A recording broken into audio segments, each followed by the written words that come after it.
እናስጥልን ሁላችሁም እንደምሰነበታችሁ። በስመ አብ ወወልድ ወመንፈስ ቅዱስ አሐዱ አምላክ አሜን። ዛሬ ከዚህ ቀደም ጀምረነው የነበረው የዘመንን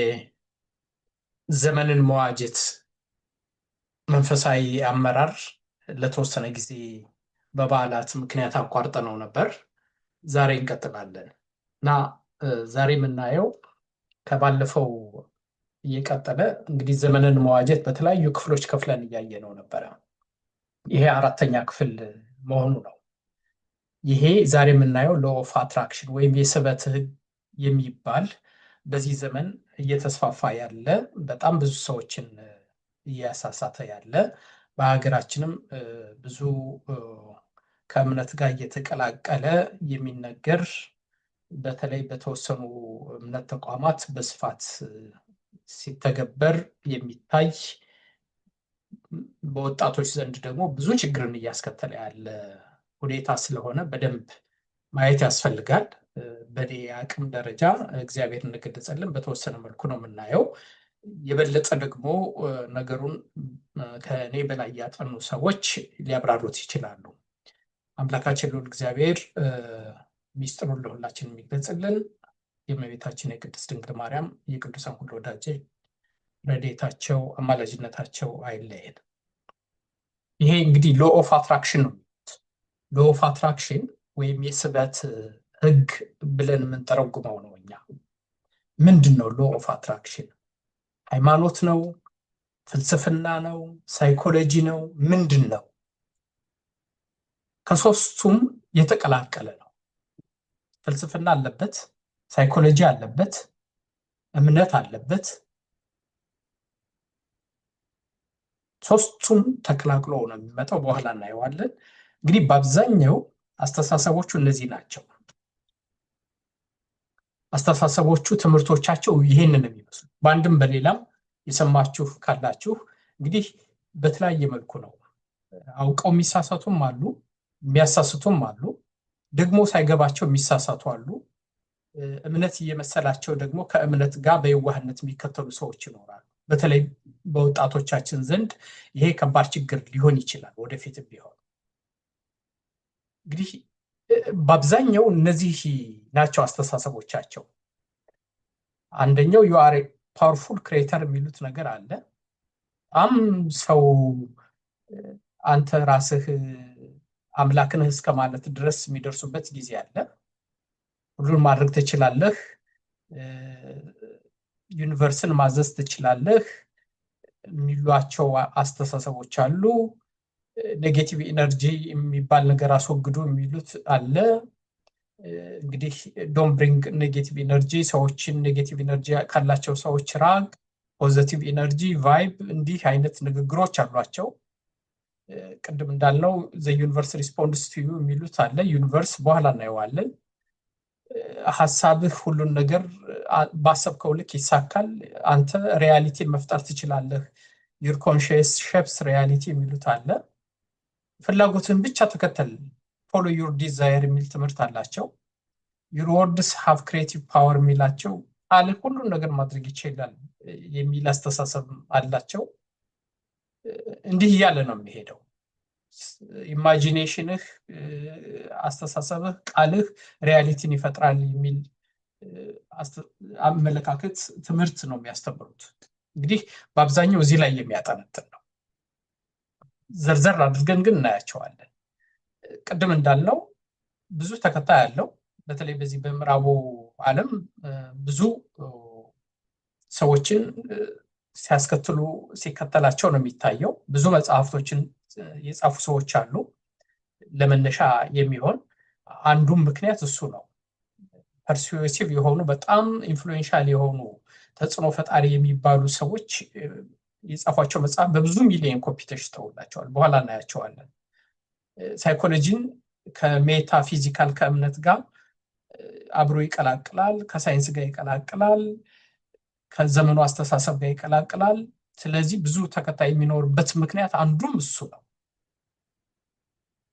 እንግዲህ በመጽሐፍ ቅዱስ አስቀድሞ ማስጠንቀቂያ ተሰጥቶናል።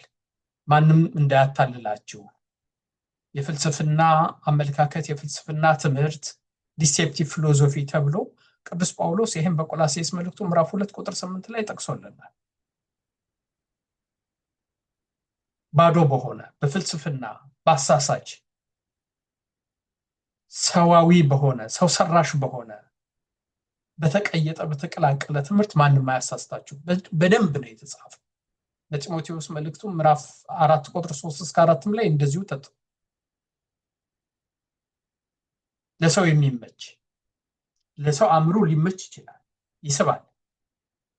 ምክንያቱም ትምህርቶቻቸው አብዛኛው ስኬት ላይ ነው። ስኬት ነው፣ ምቾት ነው፣ የስጋ ድሎት ነው፣ የስጋን ፍላጎት መከተል ነው፣ ገደብ የለሽ መሆን ነው። ሰውን ከሚገባው በላይ አግዝፎ ነው የሚያየው። የፈጣሪም ቦታ ሰው እንዲተካ ነው የሚያስተምሩት። ድብቁ ዓላማ እሱ ነው፣ እምነት አልባ እንዲሆን። ስለዚህ ይሄ አስቀድሞ በመጽሐፍ ቅዱስ የተጻፈው ነው።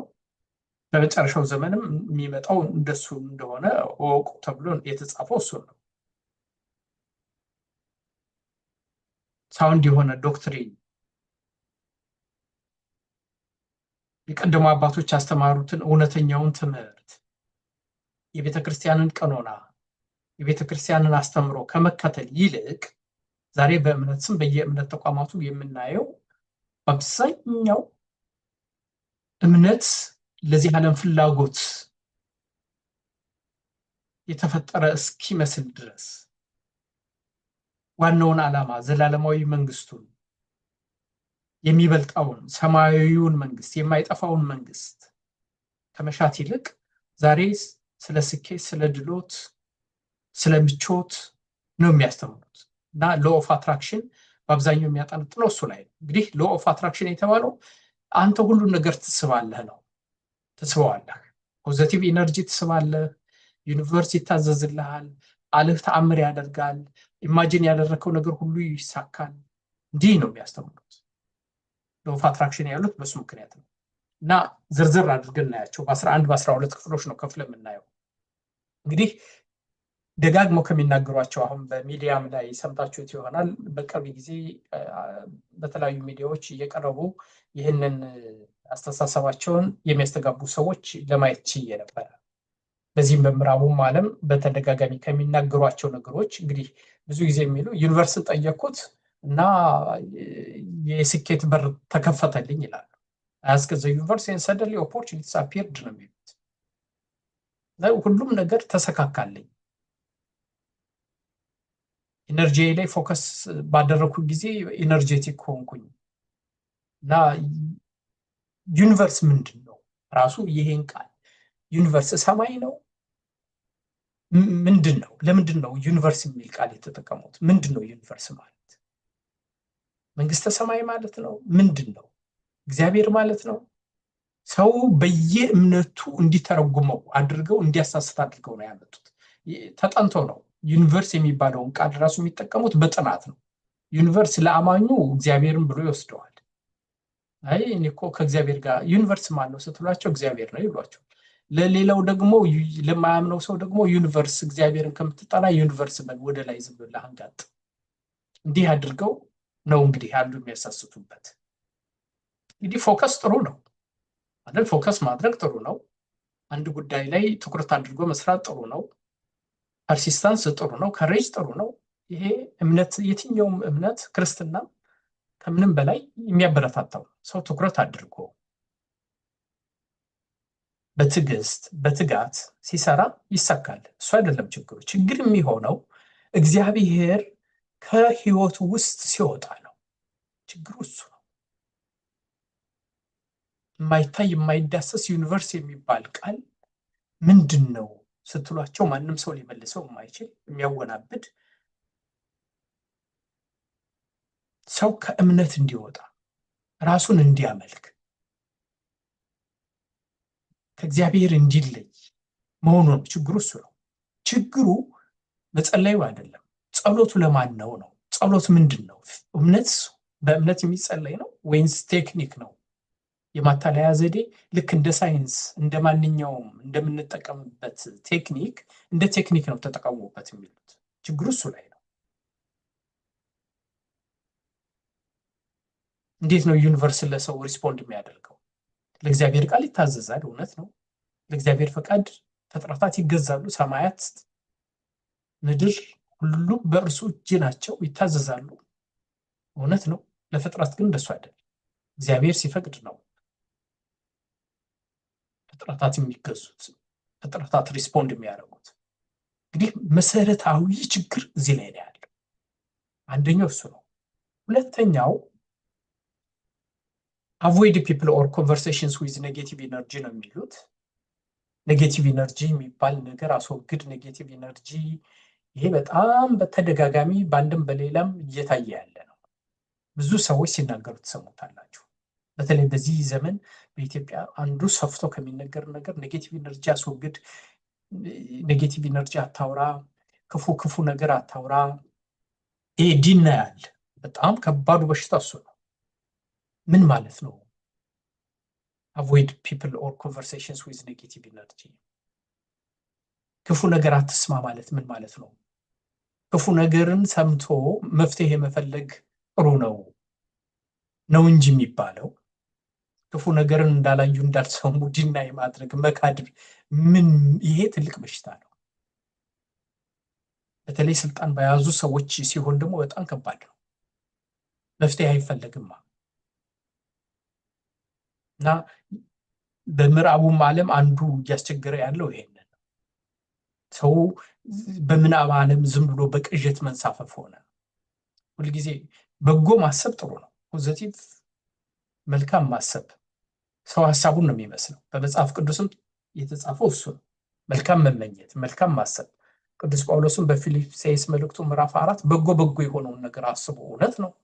ሰው ቀና አእምሮ፣ ቀና ልቦና፣ ቀና አስተሳሰብ ሲኖር ሁሉም ነገር ባይሳካ እንኳን የመሳካት እድሉ ግን ከፍ ያለ ነው።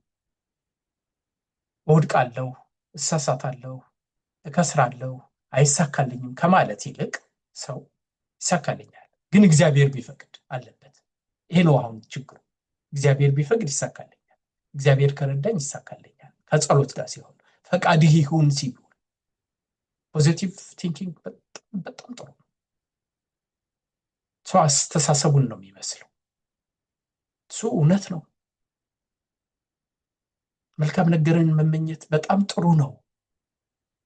ቀና ልቦና በጣም ጥሩ ነው። ግን ችግርን መሸሽ ግን ይሄ በሽታ ነው የሚሆነው። አሁን የሚሉት እነሱ ይሄንን ኔጌቲቭ ኢነርጂ አትራክትስ ኔጌቲቭ አውትካምስ፣ አቮይድ ፒፕል ኦር ኮንቨርሴሽንስ ዊዝ ባድ ኢነርጂ፣ ኢቭን ከሰው ራቅ ነው የሚሉት።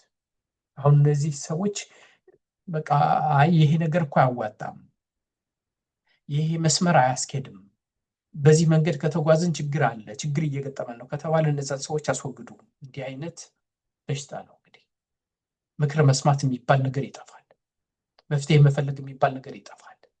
ችግሩ እየተባባሰ በችግር ላይ ችግር እየተጨመረ ሲሄድ እንዳላዩ እንዳልሰሙ መሆን ይመጣል። በግለሰብ ህይወትም እንደዛ ነው። በማህበረሰብም ሲሆን እንደዛ ነው። በመሪነትም ሲሆን እንደዛ ነው። በእምነትም ሲሆን እንደዛው ነው። እምነት ማለት ትዕግስት ማለት ነው። እምነት እኮ ችግር የለም ማለት አይደለም። በጽናት በትዕግስት ፈተናን መቋቋም የሚባለው ነገር፣ ፈተና የሚባል ነገር አሁን ይጠፋል ማለት ነው። ፈተና የሌለበት ደግሞ ክርስትና የለም። አሁን ይሄ ነው አንዱ ችግር።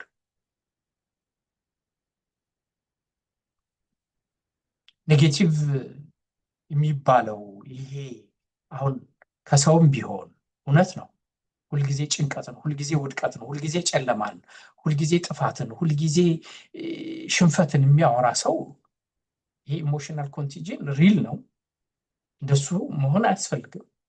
ቀና ማሰብ፣ ተስፋ ማድረግ፣ በጎ በጎውን ማሰብ፣ በእምነት መጸለይ፣ እሱ በጣም አስፈላጊ ነው።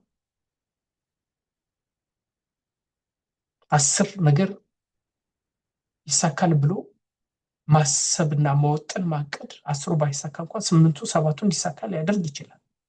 ይሄ መልካም ነው።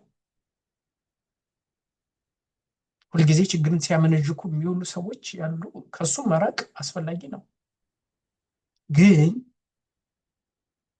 ያ ይሄኛውን ግን አያመጣም እና በጥንቃቄ መታየት ያለ አቮይዳንስን እንደ ጥበብ የሚወሰድ ከሆነ ሰዎች ችግርን የሚሸሹ የሚጋፈጡ የሚቋቋሙ ሳይሆን የሚሸሹ የሚያስወግዱ ከሆኑ ይሄ በጣም ከባድ ነው። ፈተናን መቋቋም ያቅታል። ንስሐ የሚባል ነገር ይጠፋል። ጽናት የሚባል ነገር፣ ትዕግስት የሚባል ነገር ይጠፋል እና በጣም አደገኛ ነው። ብዙ ሰዎች የአእምሮ መቃወስ ውስጥ፣ የስነ ልቦና ቀውስ ውስጥ የሚገቡት አንዱ ምክንያት ይሄ ነው። avoid people or conversations with negative energy, negative positive energy ያ ፖዚቲቭ ኢነርጂ አንድ ቀን በጠፋ ጊዜ የሚገቡበት ይጠፋባቸዋል። ስለዚህ ሁለተኛው እሱ ነው። ሶስተኛው እንግዲህ አንዱ የሚሉት ይሄ ኢማጂኔሽን ቪዥዋላይዜሽን የሚሉት ነገር አለ። ሰክሰስ ሁሉም ነገር ሰክሰስ ነው። እንግዲህ ቪዥዋላይዝ አደረኩት 1 ሚሊዮን ብር ይገባልኛል ብዬ ቪዥዋላይዝ አረኩኝ፣ አየሁኝ፣ ተመኘሁኝ፣ 1 ሚሊዮን ብር አካውንቴ ውስጥ ገባ። እንዴት ገባ? አይደል? እንዴት እንደገባ አላውቅም። ዝም ብለህ ተመኝ፣ በቃ ዝም ብለህ ቪዥዋላይዝ አድርግ፣ ዝም ብለህ ብቻ አስብ። እንዳለ ሆኖ እንደሚገባል በእርግጠኛነት የሚሉት ነገር አላቸው። ህልምን በእርግጠኝነት በቃ ይህን ስራ አገኛለሁ ብለህ አስብ፣ ያ ስራ ይመጣል። በሽታ የለብኝም ብለህ ቪዥዋላይዝ አድርግ፣ በሽታው ይጠፋል የሚሉት አስተሳሰብ አለ። ቪዥዋላይዜሽን በጣም ጥሩ ነው። ሰው ህልም ያስፈልገዋል። ነገን ማየት፣ አሻግሮ ማየት በጣም ጥሩ ነው። አርቆ ማየት ጥሩ ነው። ኢሞሽናል ኮንትሮል በጣም ጥሩ ነው። ዝግጅት ጥሩ ነው። ኮንፊደንስ ጥሩ ነው። ችግር የሚሆነው ቅዠት በሚሆንበት ጊዜ፣ ችግር የሚሆነው በእርግጠኝነት የተመኘነው ሁሉ፣ ያሰብነው ሁሉ፣ ያቀድነው ሁሉ ይሳካል ብሎ ማመን ሲመጣ እሱ ችግር አለው። እሱ ችግር አለው። እግዚአብሔር ቢፈቅድ ማለት ያስፈልጋል። ስራህን ለእግዚአብሔር አደራ ስጥ፣ ሐሳብህም ትጸናለች ነው የሚለው መጽሐፍ ቅዱስ። እንደሱ ነው የሚለው። መጽሐፈ ምሳሌ ምዕራፍ 16 ቁጥር 3 የሚታየው እሱ ነው።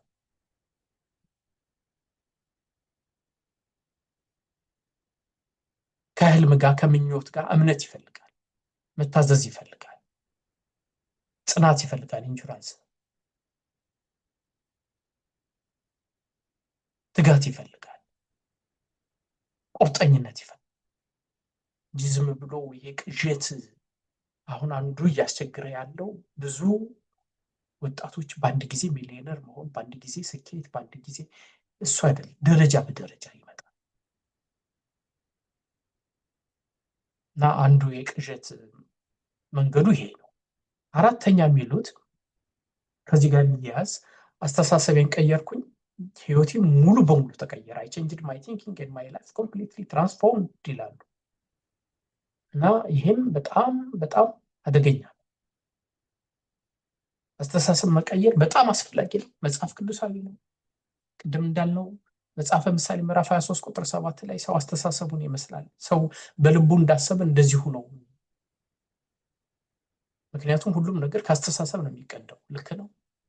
ስለዚህ አስተሳሰብን ማስተካከል ህይወት ይቀይራል። እውነት ነው። ሐዋርያው ቅዱስ ጳውሎስ በሮሜ መልእክቱ ምዕራፍ 12 ላይ ይሄንን ነው የሚለው። ግን አስተሳሰባችሁን ቀይሩ ማለት ስጋዊ ነገርን መመኘት ብቻ ማለት አይደለም። የእግዚአብሔር ፈቃድ ምን እንደሆነ ማወቅ፣ የእግዚአብሔርን ነገር ማስቀደም፣ ጽድቁን መንግስቱን ማስቀደም፣ ከዓለም አስተሳሰብ መውጣት፣ ከስጋዊ ምኞት መላቀቅ። ትራንስፎርሜሽን እኮ ማለት እሱ ነው። ሰው መሆን እሱ ነው። ሌላው ሁሉ ከዛ በኋላ ነው የሚመጣው።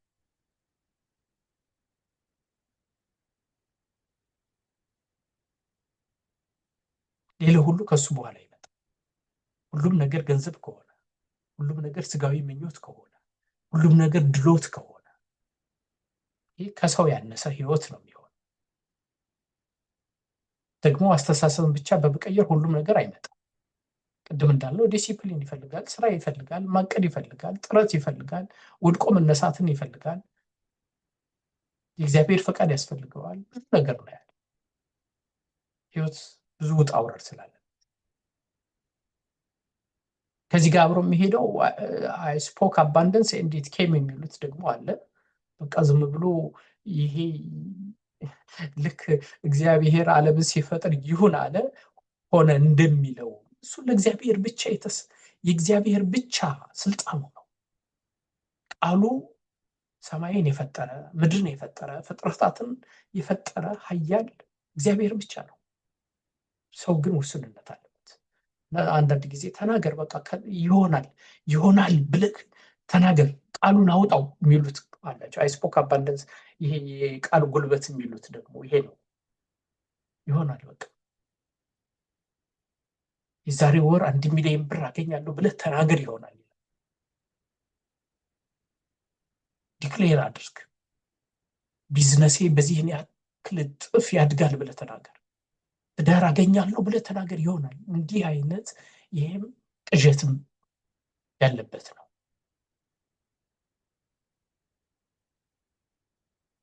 የምንናገረው ነገር መልካም መሆኑ ጥሩ ነው። ቢሄቪየራችን ይቀይረዋል።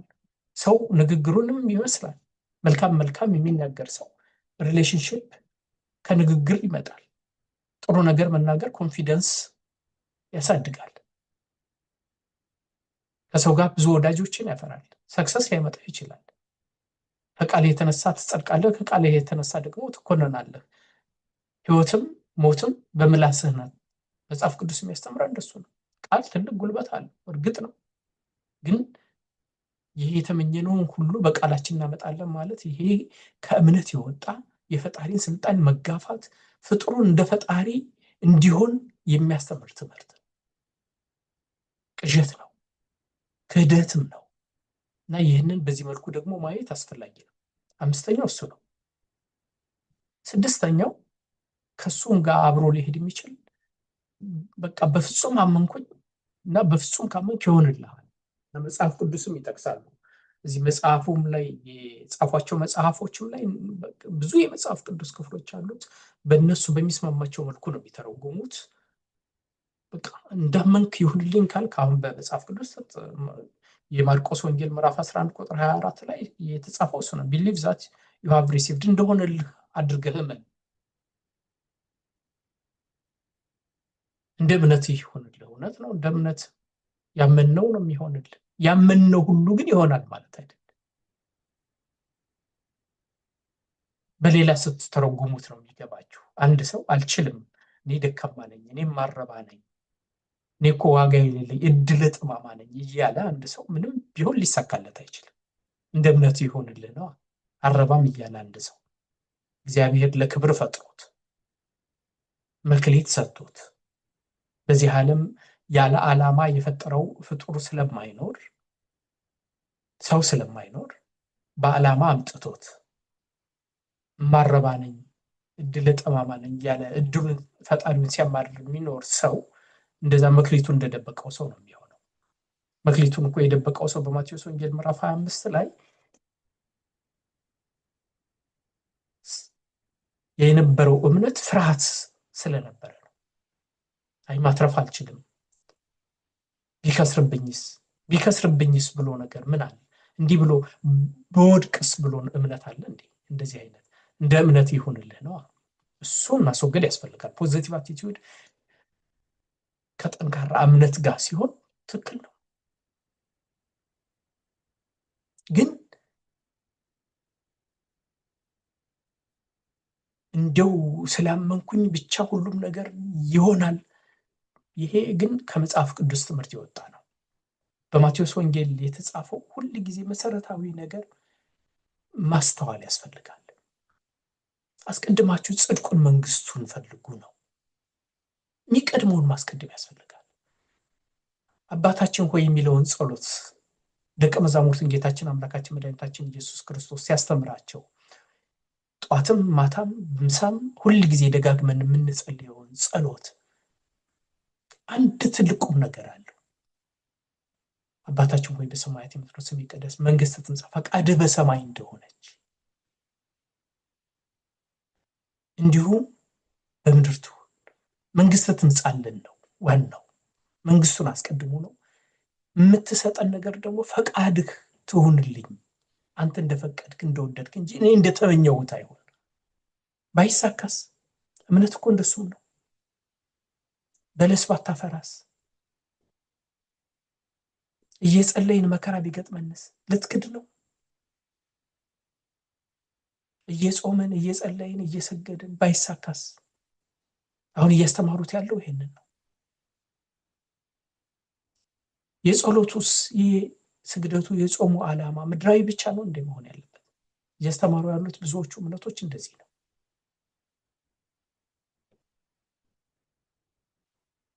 ቅድም እንዳለው የመጽሐፍ ቅዱስን ቃል እያጣመሙ ነው የሚተረጉሙት። አሁን በማቴዎስ ወንጌል ምዕራፍ 21 ቁጥር 22 ላይ በእምነት የምትጸልዩት ነገር ሁሉ ይሳካል ይላል። እውነት ነው። እምነት የሌለበት ስለማይሳካ ነው። ግን ሁሉም የፈለግነው ነገር ይሳካል ማለት አይደለም። ቢጎዳንስ? ባይጠቅመንስ? ሞትን የሚያመጣብን ቢሆንስ? መጥፊያችን ቢሆንስ? ስለዚህ እንደ ፈቃድህ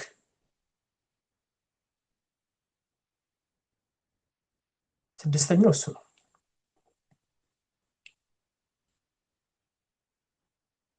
ይህ ሰባተኛው ደግሞ በቃ ፎሎ ዮር ዲዛይር የሚሉት ደግሞ አለ። በቃ ዝም ብለህ ፍላጎትህን ተከተል። ልቤን አዳመጥኩት ሆነልኝ። ሌላ ሰው አትስማ እባክህ። ምንም ነገር አትስማ። ልብህን ብቻ አዳምጥ፣ ፍላጎትህን ብቻ አዳምጥና ተከተል። ይሄ መደደኝነት ነው የሚሆነው። ልቡ የነገረውን ብቻ ውስጡ የተሰማውን ብቻ ሰው እያዳመጠ የሚኖር ከሆነ መንገድ ይስታል። የሰው ምክር ያስፈልጋል። የሰው አስተያየት ይፈልጋል። የመጽሐፍ ቅዱስ የቤተ ክርስቲያን ትምህርት የአባቶች ምክር ያስፈልጋል። የመምህራን ምክር ያስፈልጋል። ከህይወት ተሞክሮ መቅሰም ያስፈልጋል። ፍላጎትን ብቻ መከተል ገደል ሊያገባ ይችላል።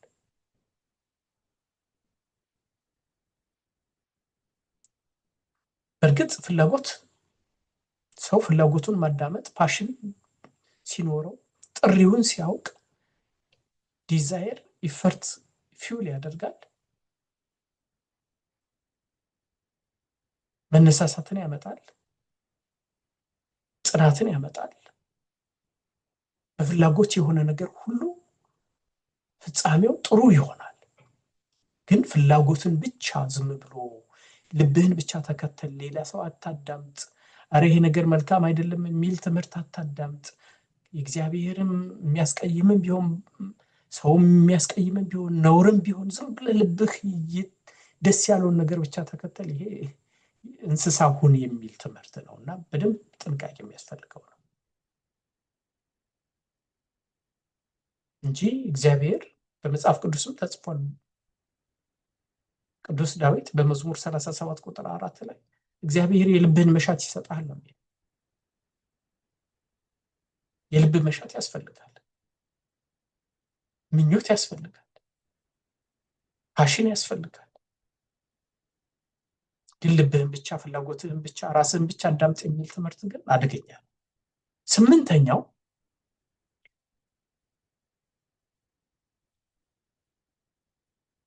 ሰልፍ ሴንተርድነስ ሙሉ በሙሉ ይሄ ራስ ወዳድነት የተገለጸበት ሰው ራሱ አምላክ እንደሆነ የሚያስተምሩበት ትምህርት በጣም አደገኛው ደግሞ ይሄ ነው። when I trusted myself everything changed ይላል። ከዛ ጋር አብሮ ይሄዳል።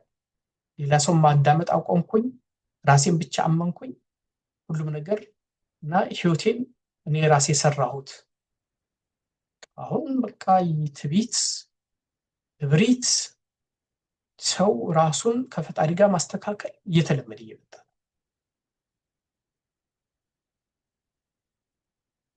ስምንተኛው እሱ ነው። ዘጠነኛው ባለፈው ያየነው እምነት መገለጫው ከእግዚአብሔር ጋር ለመሆንህ ዋናው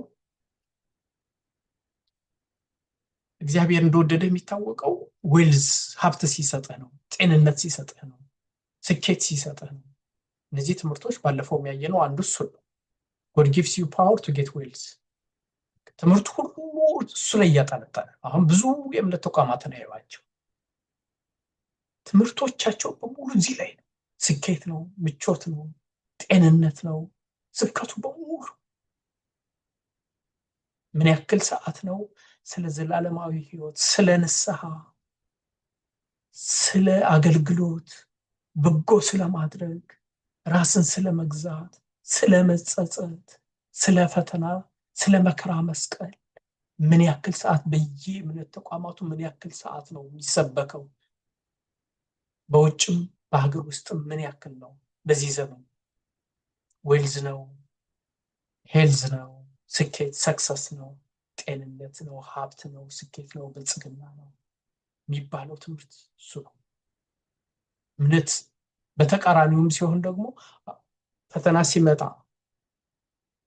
ህመም ሲመጣ እግዚአብሔር ቢጣለው ነው እንጂ አንተ እግዚአብሔር አይወድህም ማለት ነው። አንተ ከእግዚአብሔር ርቀሃል ማለት ነው እንጂ እግዚአብሔር እኮ የሚወዳቸውን ይገስጻል እኮ።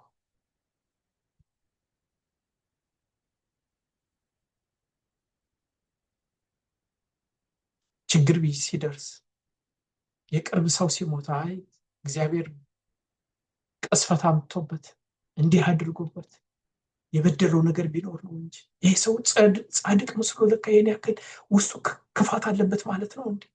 በዮሐንስ ወንጌል አንድ የተጻፈ ታሪክ ለዚህ እንዲሆን ተደርጎ ነበር የተሰራው። ማን ነው የበደለው? ወላጆቹ ወይስ እሱ? እሱም አይደለም ወላጆችም አይደለም። እግዚአብሔር ስራ እንዲገለጽ በዮሐንስ ወንጌል ምዕራፍ 9 ላይ ያለ በጣም ድንቅ ትምህርት እኮ ሁሉ ጊዜ ይህን እንዲያስታውሰን። አሁን እንደሱ አይደለም ማጣት፣ አሁን ከእግዚአብሔር ጋር የመራቅ ማግኘት፣ ሀብት በቃ የጽድቅ መገለጫ፣ የመንፈሳዊነት መገለጫ ትምህርቱ ሁሉ እንደሱ ነው እና አንዱ ጥንቃቄ የሚፈልገው ይሄ ነው። 10ኛ you create everything ይላሉ ደግሞ ካልፈቀዳችሁለት nothing happens። ህመሙን በሙሉ ካልፈቀዳችሁለት ይጠፋል። እንዴ ሳይንሳዊም አይደለም፣ እውነታም አይደለም፣ መጽሐፍ ቅዱሳዊም አይደለም። ግን እንዲህ የሚሉ ሰዎች አሉ። ይሄ በሽታ የለብኝም ብዬ ዲክሌር አደረኩኝ ጠፋ ከኔ የሚሉ ሰዎች አሉ።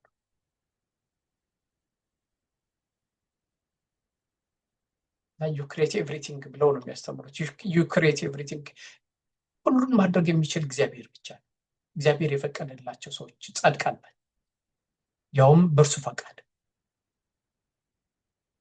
ብቸኛ ገንዘቡ እግዚአብሔር ነው። ሁሉን ማድረግ የሚችል የፈጣሪ ነው፣ የክርስቶስ ብቻ ነው። ከዛ በኋላ ክርስቶስ ጸጋውን ያሳደረባቸው፣ ጸጋውን የሰጣቸው የቅዱሳን ብቻ ነው። መንፈስ ቅዱስ ጸጋውን የሰጣቸው የቅዱሳን ብቻ ነው።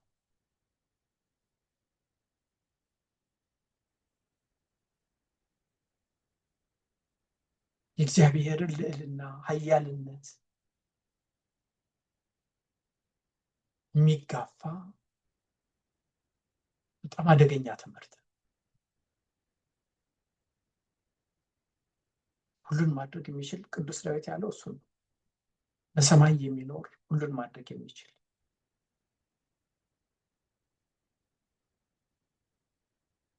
ለምን ታደርጋለህ፣ ምን ታደርጋለህ ተብሎ የማይጠየቅ የማይመረመር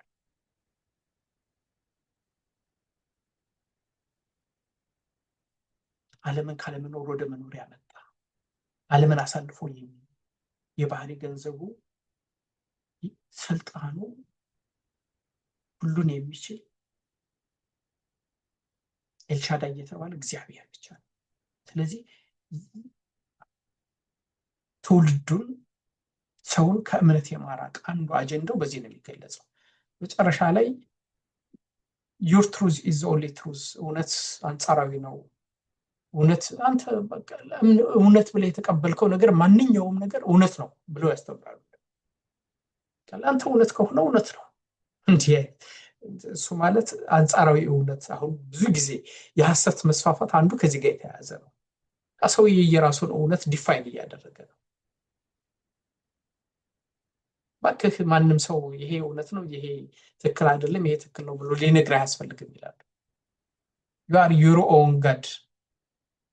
እንዲሁም ሪያሊቲን አንተ ዲሳይድ የምታደርገው በጣም አደገኛው ወደዚህ ሲሄድ በቃ እንዲህ እያለ ነው የሚመጣው።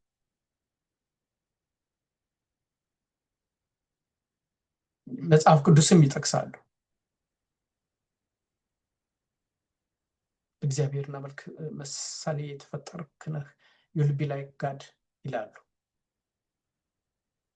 እንደሚመቻቸው መጽሐፍ ቅዱስን ያጣመሙታል። እንግዲህ ዋናው መሰረታዊው ትምህርት መጽሐፍ ቅዱስ የሚያስተምረን ሁል ጊዜ ሰው የሚፈተነው በእምነቱ መጠን ነው። በእግዚአብሔር ታመን፣ በፍጹም ልብ በእርሱ ተደገፍ። በራስህ አስተሳሰብ፣ በራስህ አመለካከት አትደገፍ። መጽሐፈ ምሳሌ ምዕራፍ 3 ቁጥር 5 እስከ 6 ይሄ ሁል ጊዜ መሰረታዊ የሆነ በህይወታችን ውስጥ ሰው የሚፈተነው ከእግዚአብሔር እየራቀ በራሱ አስተሳሰብ፣ በራሱ አመለካከት ሲታመን፣ እምነቱን ከሳይንሱ ሲቀላቅል፣ ለራሱ እውነትን ዲፋይን ሲያደርግ፣ ለራሱ ሪያሊቲ ሲፈጥር ችግር የሚፈጠረው እሱ ላይ። አወቅን ተራቀቅን ባልን ቁጥር የራሳችንን እውነት ስንሰራ የእግዚአብሔርን እውነት ስናጣመም መጽሐፍ ቅዱስን እንደሚገባው ሳይሆን እንደሚመስለን ለእኛ እንደሚጠቅመን እኛ ለእኛ ይስማማል ብለን ባሰብነው መልኩ ስንተረጉመው እሱ ማለት ነው። በራስ ማስተዋል አትደገፍ ማለት እሱ ማለት ነው።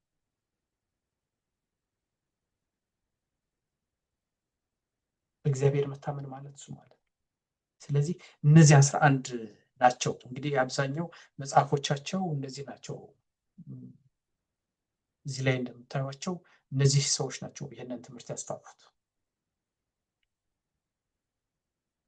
ቅድም እንዳልኩት ከሳይኮሎጂውም ከሳይንሱም ከእምነቱም የተቀላቀለ ስለሆነ ሳይንስ ስለሚያምነው ሞር ከእምነት ጋር አብሮ ቀላቅሎ ይስማማዋል። እምነት የሚያምነውም በስጋ ምኞት በፈለገው አቅጣጫ ስጋዊውን ፍላጎት በሰፊው መንገድ ለመሄድ